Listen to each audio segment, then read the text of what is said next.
Celia, Fernando Borroni te saluda, muchas gracias por atendernos. ¿Qué tal, Fernando? Muy buenas tardes para ti y para tu audiencia. Y pues, si me lo permites, Sí, te comparto una relatoría de lo que ha pasado desde la madrugada de ayer, domingo dale. 22 de febrero, que se da esta detención.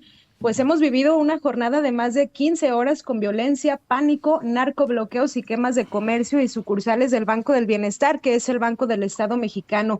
Esto se ha vivido tras la captura y ya el conocido abatimiento de Nemesio Oseguera, apodado El Mencho, quien era el líder del cártel Jalisco Nueva Generación, considerado el cártel mexicano que más alcance y poderío ha mostrado desde los últimos 30 años y que lo tiene posicionado como la célula delictiva más letal de México, con operación en al menos otros 40 países.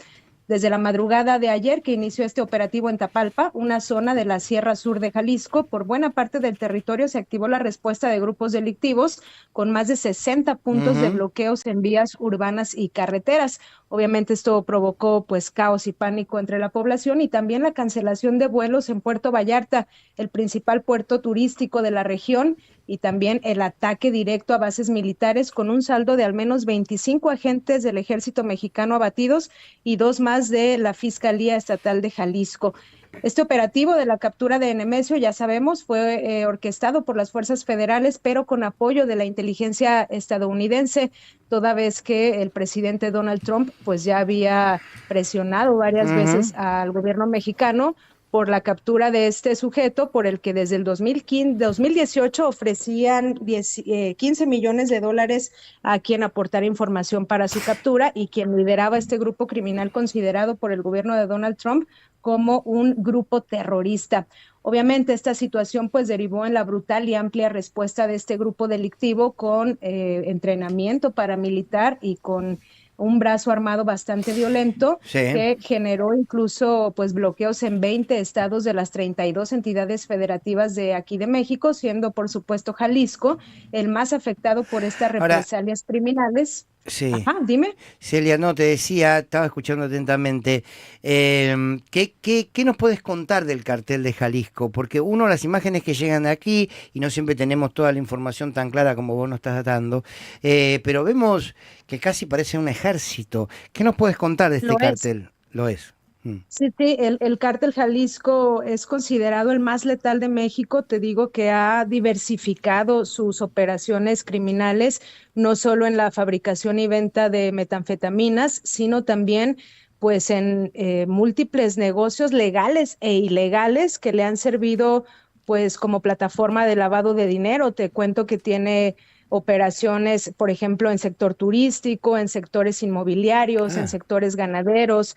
Tiene una muy fuerte incursión o un paralelismo claro entre algunos gobiernos locales de diversos municipios de Jalisco, en donde abiertamente él nombraba quiénes iban a presidir las alcaldías, quiénes iban a ser los jefes de las policías. Es decir, es un grupo que durante los últimos 13 años, durante los últimos dos sexenios de las pasadas presidencias mexicanas, consiguió robustecer su poder, su capacidad de fuerza, y tener un brazo armado que no solo es muy sofisticado y muy letal, sino que también es completamente bárbaro y sanguinario por también los casos confirmados que se tienen de la operación de este cártel para reclutar a personas y enfilarlas a el grupo delictivo. ujú. Muchas personas desaparecidas en el estado de Jalisco han sido localizadas en fosas clandestinas en los territorios que lidera este cártel Jalisco Nueva Ujú. Generación.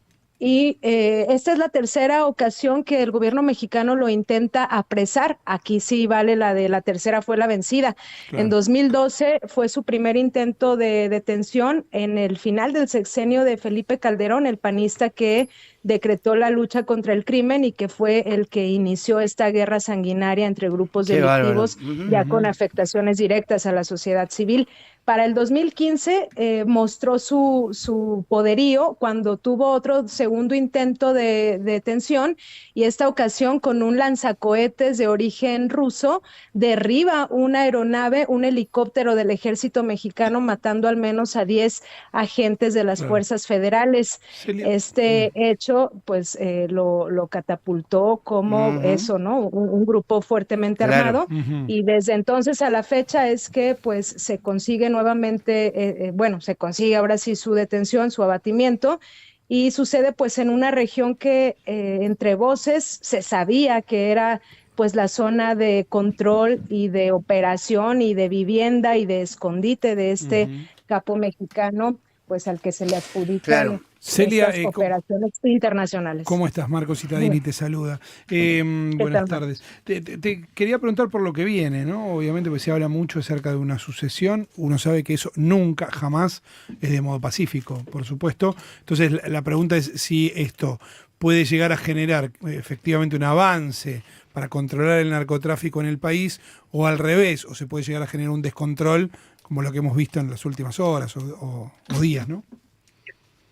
Pues mira, Marco, eso no lo podemos saber con precisión porque pues la evidencia empírica nos deja ver aquí en México que estos escenarios de sometimiento del crimen tras la captura de sus cabecillas y la posterior reorganización jerárquica de estos grupos delictivos, pues puede recrudecer los ataques a civiles, estas luchas intestinas que se dan entre las posibles fracciones de los cárteles que son desarticulados al detener a sus cabecillas, pues la hemos visto en un caso mexicano que sigue activo, el caso Sinaloa, con Claro. la traición de los hijos del Chapo Guzmán al Mayo Zambada, quienes eran amigos y quienes lideraban por muchos años el cártel de Sinaloa, que fue el más importante del país hasta que llegó el cártel de Sinaloa, y que nos deja ver que esta lucha por el reacomodo de poderes pues tiene a Sinaloa hundido en la violencia desde hace más de un año, sin que el Estado haya podido poner orden y garantizar la seguridad y la estabilidad en Esto este último estado. que decís, Celia, me parece fundamental, que es la pregunta que te quería hacer.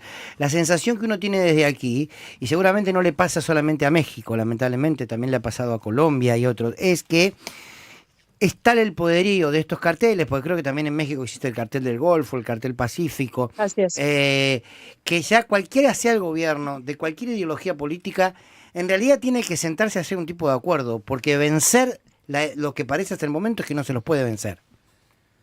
Claro, a ver, en México es conocido que hay un flagrante paralelismo entre el crimen organizado y los diversos órdenes de gobierno, del color y del partido que ustedes quieran mencionar.